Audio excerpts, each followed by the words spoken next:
Hello, and welcome to the Cycle Endometriosis podcast, where we will delve deep into experiences, challenges, and triumphs of those navigating a life with endometriosis.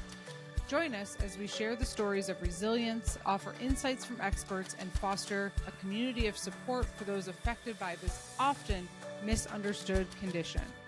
Whether you're newly diagnosed, a seasoned warrior, or seeking understanding, I hope this podcast is here to help empower you and uplift you on your journey. Tune in as we break the silence, shatter stigmas, and amplify the voices of the endometriosis community. Medical disclaimer: this podcast is not intended for the purpose of providing medical advice. All information, content, and material of this podcast is for informational purposes only and is not intended to serve as a substitute for the consultation, diagnosis, and/or medical treatment of a qualified physician or healthcare provider. Thank you so much for being here, and now on to the show. Hello, everyone, and welcome to this month's episode of the Cycle podcast. This is actually a bonus episode because I really wanted to talk to Alexa today about this app that I just recently discovered called Roon. I thought it was so cool. I was on a webinar about endometriosis, and I was like, I need to learn all about this immediately and notify everyone on the Cycle podcast that this awesome new platform exists. Alexa, thank you so much for joining us and being on the show today. Absolutely. I'm so happy to be here. I'm so glad that the webinar was helpful for you and that you're excited to share it with everyone who listens. Yeah, we're so grateful to have you and to learn more about the platform so everyone can be like, what is Melissa talking about right now? But why don't you start off, you're an MPH, so Master of Public Health. Why don't you start off by just telling us a little bit about you? Yeah, absolutely. So yes, my name is Alexa. I am first and foremost a PA and super passionate about women's health and all things sexual and reproductive health. So I work at Planned Parenthood in Boston, providing gynecologic care. I definitely see a lot of patients who have endo. And it really felt like, the patient interactions and the one-on-one conversations are super special, and I would never change it for anything. But as we know, those can kind of only take you so far, and there's so much more work we need to do in terms of education, advocacy, connecting to other people who have gone through similar things. And so that's what really inspired me to get my master's in public health and learn about other ways that I could help contribute to health education and information. And so that's what really led me to work at Roon. Wow. Thank you. Thank you for your service and for doing that. I mean, that's absolutely incredible. What about like for fun? What do you like to do for fun? Is there anything else you want to share with us? Yeah. So the first thing that just popped into my head, I just got a brand new puppy. What? 15 weeks old. And one of my big, nerdy hobbies is rollerblading. And so I'm committed to bringing him with me so he can see all the world and explore. So I figured out a way to get him into my backpack, and I've been rollerblading around Boston with him in my backpack. Oh my gosh, that is incredible. That is not what I expected you to share. This is great. I need to see a video of this immediately. How fun. Oh my goodness. It's still unclear if he enjoys it. I think he does, but he actually did chew a hole through the zipper. So I think I need to find a different backpack where he's less confined, but we get a lot of looks and smiles and laughs. So it's just a fun thing that I like to do. That's great. It's good. Right. It gets you outside and it gets you having a fun time. Yeah. Thank you. Thank you for sharing that. It's super fun. I always like to hear little tidbits about people, and I love pets. People always know I love pets. I don't have any pets. I should probably get a pet, but I love when I'm on either podcasts like this or meetings at work and someone's dog or cat or whatever just walks by and they're like, oh, I'm so sorry. I'm like, wait, totally distracted. Need to hear about your dog, cat. Absolutely. So yes. Thank you for sharing that. Okay. One of the benefits of COVID is everyone understands there's pets around and people are at home and, everyone has lots of different layers to their life. Exactly. Okay. Well, so we mentioned this name Roon and you working for Roon, and I said I went to this webinar. Can you just tell us a little bit about what is Roon? Yes. So Roon is a free patient education app. So you can download it on the App Store. You can access it from online at roon.com. It's ROON.com. And really, it's a compilation of short videos answering common patient questions. And so we know that people like their TikTok videos, Instagram reels, they want things explained to them in a very clear, easy to understand manner. But when you're on these social media sites, it's not clear who actually has expertise and who can you trust and what are their credentials. Because anyone can slap a video on there and you don't necessarily know if it's good, medically accurate, vetted information. And so Roon was really founded for two reasons. One is to combat some of the medical misinformation that's out there and give both, healthcare providers and patients a place where they can go and say, this is trusted, this is correct, this is based on research and science, and I can trust this. But also just to give people a guide as they're navigating their health and trying to get a diagnosis and, dealing with the struggles of treatment. And our co-founders unfortunately had family members who were suffering from terminal illnesses, which is really what inspired the creation of Roon. And they themselves felt like, after you see a specialist or a doctor and you're feeling lost and alone at home, like where do you turn? Do you Google it? Now it's ChatGPT. Do you go on WebMD or Reddit threads? And it really can be a lot of noise when you're trying to make sense of something like that. So Roon is really a trusted guide for any health journey. Yeah. And when I first saw it, like I said, after I joined that webinar, I was so blown away and impressed because exactly what you're saying, I can't tell you how many times as a patient that I've been on social media or any type of other channels. And I know people are trying to give a lot of helpful information, but you're like, is this accurate? I'm not really sure. And so to have vetted information is extremely important. And I love that you all picked endometriosis as one of the things to talk about, because you do have other conditions and illnesses on the platform. But so I'm really curious, how did you all decide, or how was endometriosis, chosen to be a part of it? So I think endometriosis was one of our earliest conditions and it stuck out to us. I'm sure all listeners or most can understand that's like very invisible illness and something that people suffer with in silence for a really long time. And just in general within women's health, I mean, women's pain is historically underfunded, under researched, misunderstood. And so people can go 7 to 10 plus years without getting a diagnosis of endo. And then when they do, it's like, okay, well, how do I navigate who to take care of me? And, what treatment should I do? And so I think there's just a lot of confusion, lack of good information, lack of research. And we felt like this was a really good opportunity where we could shine a light on that and say, hey, let's highlight the researchers and the doctors and the clinicians who are taking care of these patients. And let's also highlight the people who've been through the journey themselves, to make people feel less alone. Yeah, I think it's incredible. And I'm so grateful that endometriosis is, one of the silos within the app. Also perimenopause and menopause is in there too, for anyone who's listening that might be, starting that journey. I've kind of joined both communities, which is great. But so for endometriosis, you just mentioned the type of people that are on the platform and talking about endometriosis. So can you give the listeners just like a little background or insight of like what they may expect when they do join? Like you said, it's 100% free, but like who's there and what are they talking about and how can it help? Yes. So we really start with the core medical content. And we have a lot of common basic questions around how do you get diagnosed? Can it be seen on imaging? Do I have to have surgery? What are the treatment options after surgery? What if I don't want any surgery or medications? Are there alternatives? And so we have endometriosis specialists, physicians, PAs, NPs who talk about how endometriosis can be treated medically from like a gynecologic perspective. But then, as you know, as many people know, endometriosis likes to wander and it goes on other organs. It's in the bowel, it's on the kidneys, the ureters, elsewhere in the pelvis. And so we have lots of other specialists. We have urologists, GI doctors. We know that it can cause constipation, diarrhea, commonly does so.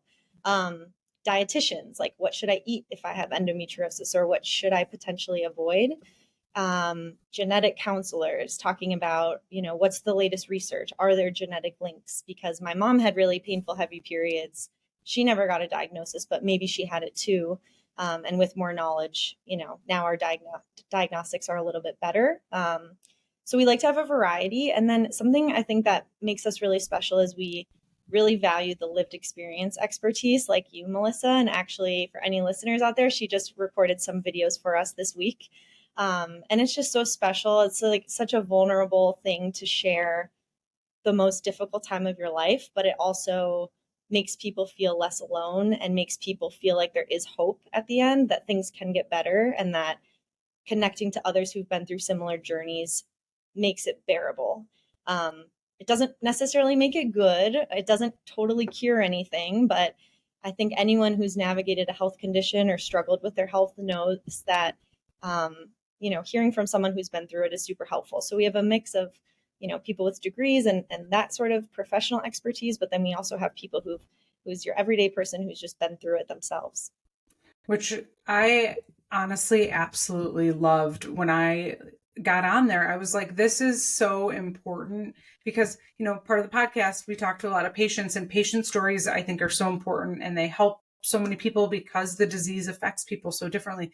But to have that multi-approach, because it affects, like you mentioned, so many different areas of the body, that you have all of these different people on there. Like you even mentioned dietitian, like there's just so many like verticals, I hate to say it, within endo that you may need help with as a patient, and to have it all in one place and information that is going to help people in multiple different ways, I just think is incredible. Honestly, like every time we talk about it, I get very excited. Just as someone who's really struggled for 20 years, I haven't seen something like this out there in the ecosphere. And I really love it. And I think it is going to help so many patients, which is why I want to talk about it on the show. So, speaking of endo and just all the multiple facets, and there's a lot of distrust in the community. There's been a lot of gaslighting for so many years and a lack of awareness just in the community. So, how do you all approach that and like try to work rebuilding the trust? Like, how do you pick who you're going to have speak on the platform? Like, how can people really trust that information that's coming? That's a great question. I'm glad you brought that up. I think people who've been through it understand the distrust and the kind of like punting around to different specialists that they've experienced, or just like complete disregard of their symptoms. And I think that's really embedded in our medical system historically, unfortunately, again, with women's pain being ignored, thinking it's all in your head, it's hysteria, this like any kind of emotional symptom or unexplained pain is just like somehow coming from the uterus, but we don't want to think about it or talk about it, or, just like put you on antidepressants or something. So I think there's like a lot of systemic sexism that's involved in medicine. And so I think we are making progress, but we still certainly have a long way to go. And I think the cure for that and the steps forward are including people that either personally experience the condition or belong to the community that experiences the condition. So with more women in medicine, we're more passionate about women's health and figuring out, okay, well, this thing is causing pain, but why is it causing pain? And what's the root cause of it? And how can we detect it sooner so people don't have to suffer for many years?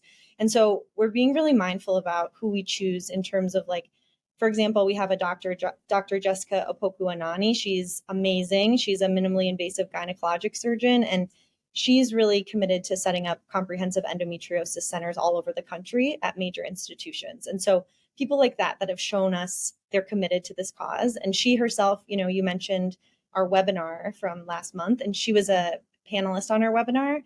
And she even said, when she was a medical student, that was the first time she realized that her periods were not normal. And, she's like in medicine, highly educated, and she's learning about these. And she's like, oh, I thought everyone was out of commission for 3 days and crying in pain with a heat pack on. And so I think like elevating those voices of people who've been through it, and also just like diversity in terms of ethnic and racial background too. And we know that people sometimes want to hear from others that look like them and sound like them, or maybe are from the same geographic location. And so we're really mindful about that. We try to, provide a lot of diversity in terms of experience, opinion. We welcome differing opinions as long as they're legitimate and backed by science and, not offensive. So we really like to bring a lot of variety to our expertise. Yeah. Yeah. And I really noticed that. And, I know we keep bringing up the webinar, but even like you had a Representative Jillian Gilchrist, Connecticut, right? Mhm. On that webinar and talking about advocacy. So there's just that's such an important part of this disease that, like, as patients, we want to see that advocacy, we want to see the change come, but also, do we have the bandwidth to do it if we're really not dealing well health wise? Just knowing that there are people out there like advocating on our behalf to help, just like what you talked about with the systemic like root cause of the gaslighting and the years of not getting the right information. Right. And I mean, studies have shown that Black women are 50% less likely to be diagnosed with endo as compared to white women, even when presenting with the exact same symptoms. And so that's just like, I'll just let that sit for a second. I mean, I think you see it time and time again.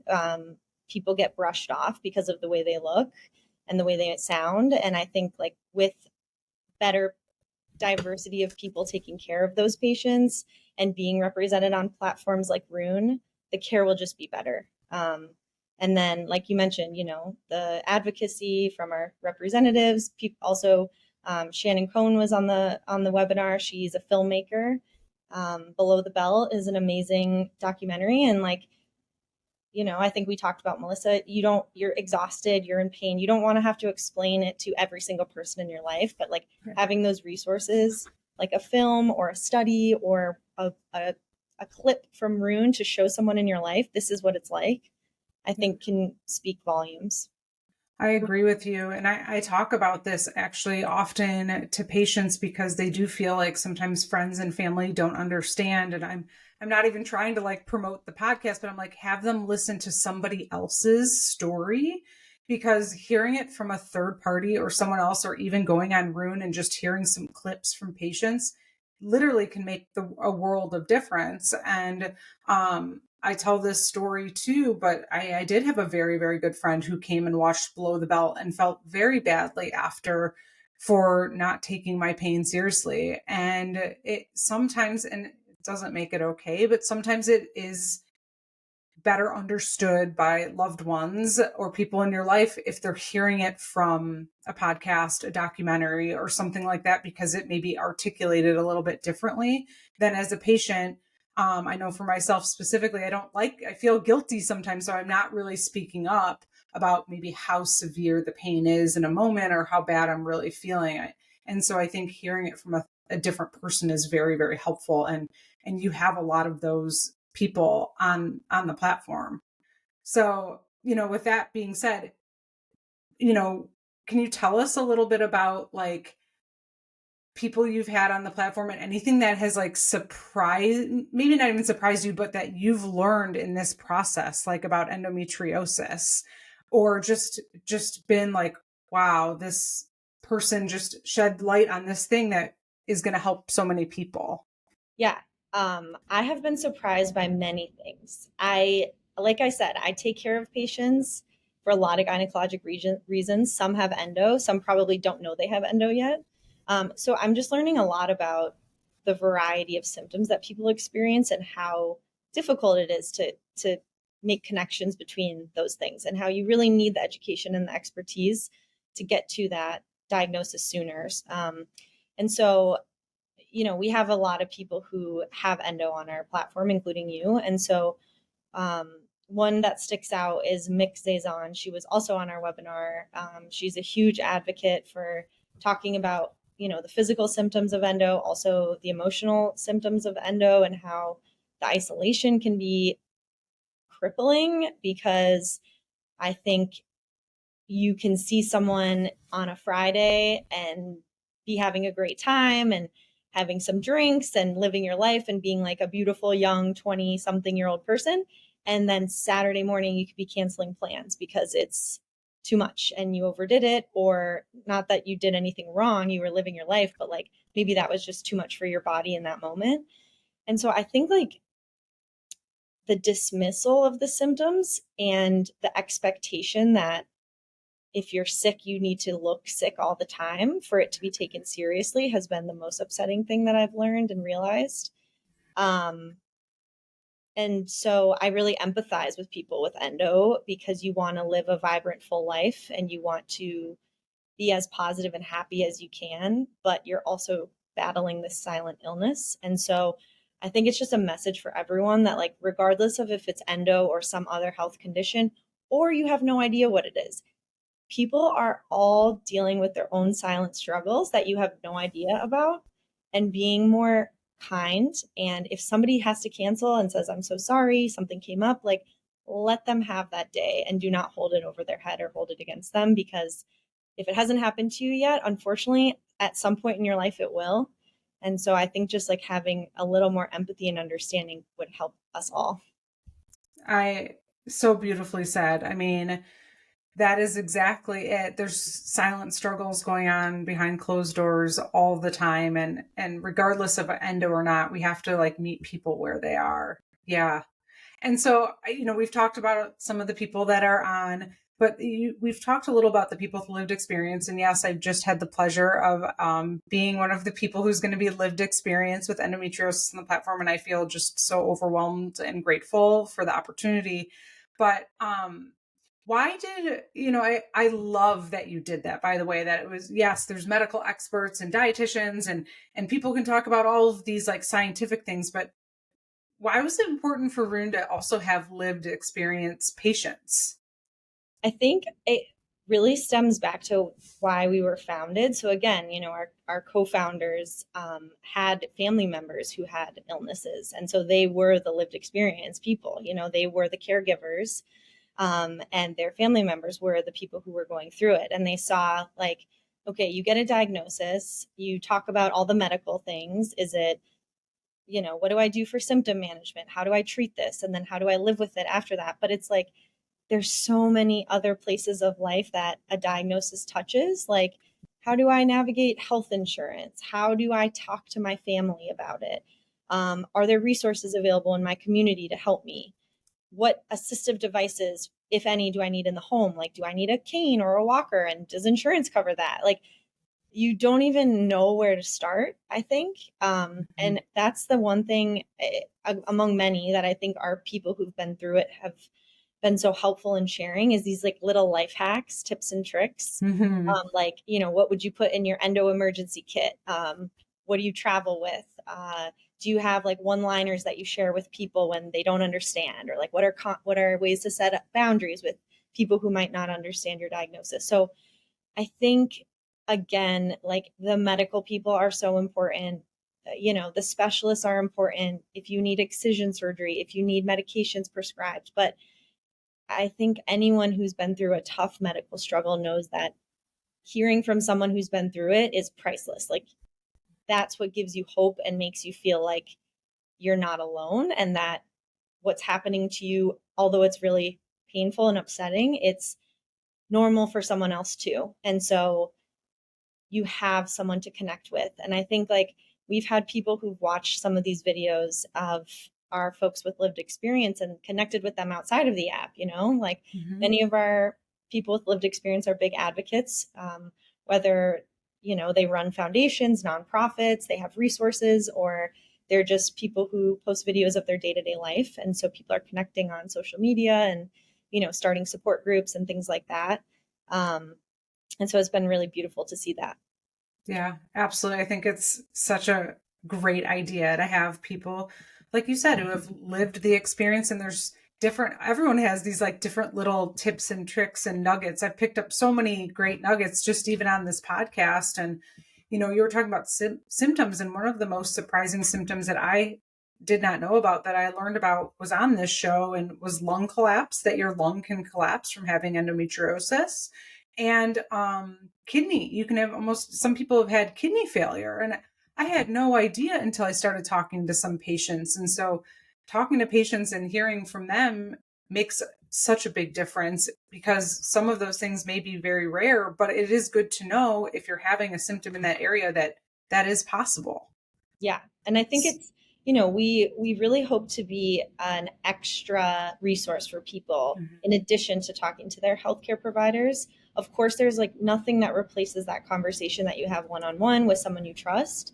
And everyone's situation is so different. And, symptoms are different, family history, other medical conditions that you might have, or medications that you're taking. So, every journey is so individualized and different, but I think this is like, filling in the gaps between your specialty visits, or even if you're like, I've had painful periods for years and I don't know why, and could I have endo? And, just getting a checklist of things that you should look out for, or things that other people have experienced, I think is really helpful. And, also hearing from specialists who run the centers, who do the research, who can point you to places where you can get involved in research trials, or where you can get involved in advocacy groups or different nonprofits, is also super helpful, and something that we have a ton of information on our app. Yeah, it's fantastic. Okay, well, speaking of things that happen on the app, as much as endo shouldn't be taboo, but there's a lot of taboo questions that can happen, and embarrassing things that people maybe don't want to talk about. I know for years I didn't want to talk about, but I was telling Alexa before the show started, like, yeah, we talk about poop all the time on the show. Like, it's just happens. It's okay, So, there's a lot of things that people may be a little hesitant to post on social media or ask on social media, or even ask their doctor, because they don't know if it's related. It could feel like, I don't want to say embarrassing, but it could, like, people could feel embarrassed. And so I know you all like have some clips on this about these like more like sensitive questions that maybe you don't feel comfortable asking anyone right away. Like I always said, we talk about pooping or period or super heavy period, or God forbid you bleed through your pants, which has totally happened to me at work. Like, so how do you help answer those questions? Do you address those questions? Yes, we love those questions. Those are those are our favorite questions. I mean, from a personal perspective, I work at Planned Parenthood. All we talk about is like quote unquote embarrassing or taboo questions. So Right. I love it, because it's like, this is a normal part of the human experience, and therefore it should be normalized. And just because these like patriarchal, controlling powers at be are trying to prevent us from talking about it, doesn't mean that we should stop talking about it. So yes, we have those questions. And like in the theme of poop, there is one question that I wanted to talk about, which is, can pooping before sex make it less painful if I have endometriosis? Which is like a very common question and something that people really wonder about. And why shouldn't you ask that if you deal with something like constipation, or Yeah. have a lot of bowel upset? Like, you want to have a normal, vibrant sex life with endo, just like anyone would want to have it. And so asking like, what are tips and tricks around that? And then also, like, how do you know if you have painful sex? How do you know if it's from endo or something else? And like, are there ways to figure that out? And I think for some of those questions, we have medical professionals answering, but we also have people who've been through it, who've gone through the diagnostic journey and shared what has helped them. And then I think with, a lot of sexual health stuff, whether you have endo or not, a lot of it can feel taboo because it's not talked about. Many of us went through like the most embarrassing, horrible sex ed in grade school. Yes. That didn't address any actual questions that we want to know. Mm-hmm. And then we had to learn about it from like terrible sources that led us astray. So we're kind of trying to reel that back and just say like, okay, how do you talk to someone about sex? What's a good way to bring up X, Y, or Z? Like, how do you talk to your partner if you're having painful sex and not feel like you're going to make them feel bad about it, or that it's something that they did? Like, how do you talk about it in a way that's the same as talking about if you have a sore throat or you stubbed your toe? So yes, we have a lot of content around, bodily functions, sex, and everything in between. All of them. I love that though. It is so important, because I thought that sex was supposed to be painful. Like, I literally thought that's the way. I didn't know any better. I thought that's the way it was until someone was like, no, that isn't how you're supposed to feel like when you have sex. And I was like, oh, like, I had no idea, but I had endo. I didn't know I had endo. I just thought that's how it was. And so to be able to have those like open conversations, which, like you said, we had these sex ed classes when we were in grade school that didn't really teach us about that. it's okay to talk about it. I don't know why we have to like hide behind closed doors to talk about these things as like normal bodily functions, you Yes, know?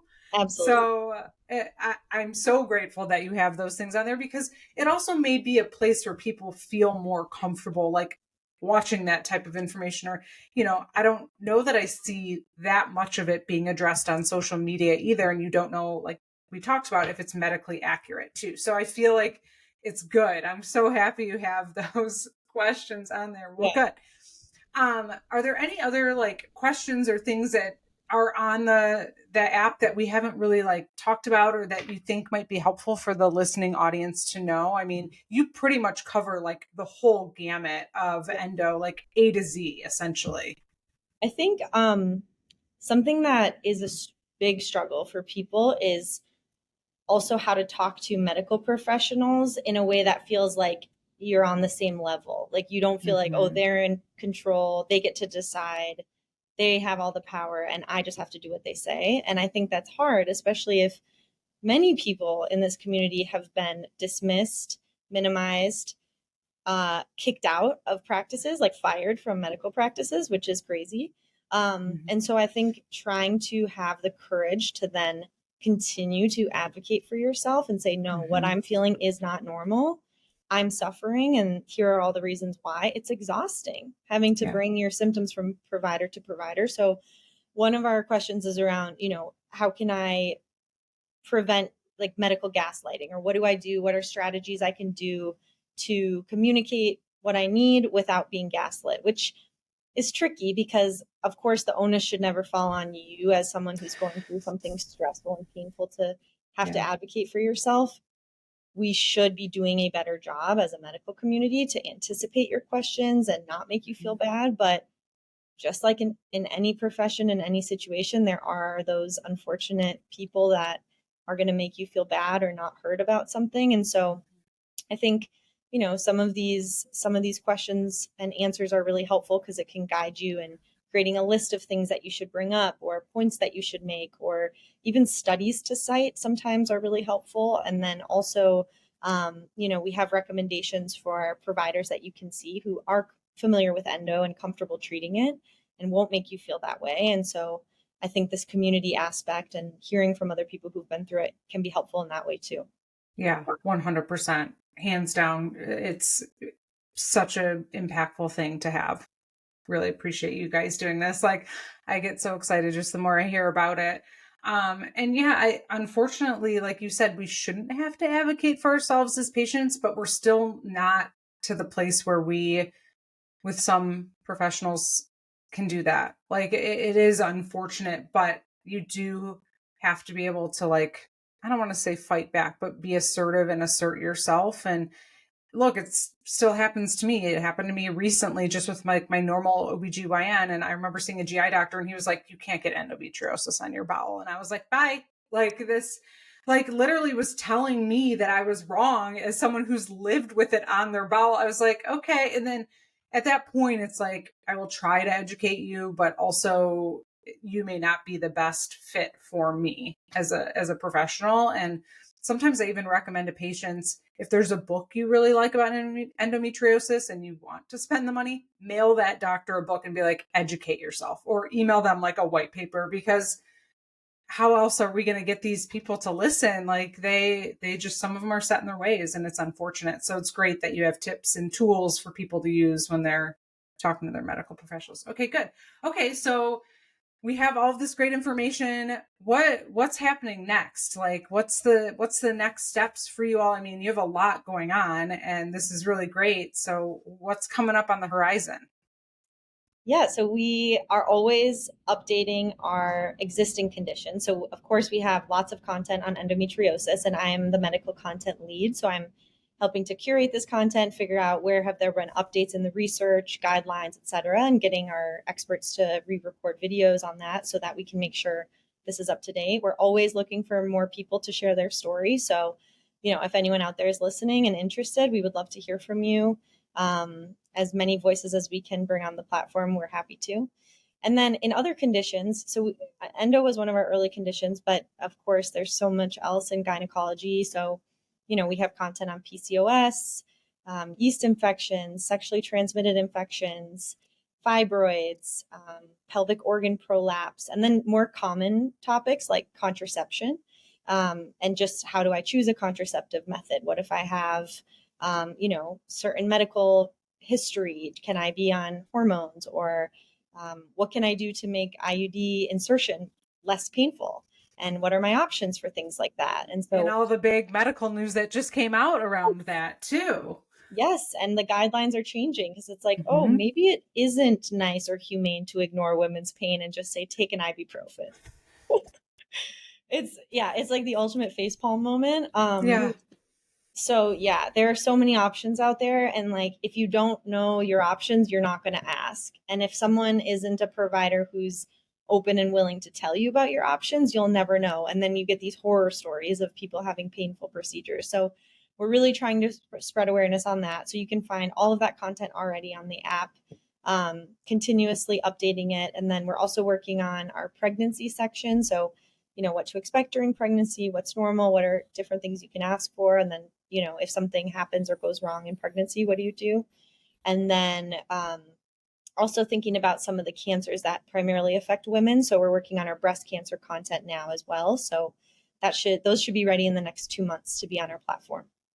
Wow. Incredible. I mean, just incredible work. I really can't say thank you enough for what you're doing. And honestly, with the state of healthcare and everything that's going on, this is so needed. And you all are doing amazing work. Okay, well, good. Well, how do people find your app? How do they find you? We'll link everything in the show notes, everyone. So don't stress if you're driving right now. Keep your eyes on the road. And I will link it all in the show notes. But how do they find you? Are you on social media? How do they download the app? Are you in the App Store? Yes, all of the above. And please focus on driving. But we are on the App Store, Roon, again, Roon. You can look us up on any web browser. It's roon.com. And you do have to create an account. It's a free account, but you can have access to all of our videos. And the reason we have you make an account is because we totally curate the content for what you're interested in. So are you having trouble with painful periods? Are you wondering how to do a normal self-breast exam at home? These types of things. And so we ask you what you're interested in. We curate the content. We're constantly adding to it. And then we are on social media as well. So we're on at Roon Women's Health on Instagram, TikTok. We have a LinkedIn. We're trying to be everywhere. We want to spread the word. So yeah, please look us up, and would love to hear any feedback from anyone. If anyone's interested in contributing any expertise or knows anyone, that would be great. We're always looking to add more. Awesome. Awesome. Thank you so much. Is there anything else you want to add or anything we missed? I don't think so. I mean, I'm so happy and grateful to you for having this podcast, for reaching out to us, for the entire endo community, for teaching me so much about how to be a better medical provider and how to be a better friend and just advocate in my day-to-day life. And I promise you, we're all working to make this better for you all. So keep spreading the word and don't give up. Well, thank you so much for coming on the show and talking about it and letting me just jump in and beg you, please come on. I want to talk about this, because when I saw it, I knew it was going to have such great impact for this community and other communities that are struggling with some of these illnesses. So thank you for your hard work and your time and your effort. And thank you for coming on and chatting with us today. And to all the listeners, thank you so much for listening. Go download Roon right now. And if you have some more extra time, give the show a 5-star review. We love that. But no, if you do rate us in Spotify or Apple or wherever you are, I would really appreciate that. It does just help us have fantastic guests like Alexa come on the show and hopefully help, with everything endometriosis. Wishing you all a wonderful day. Thank you for listening.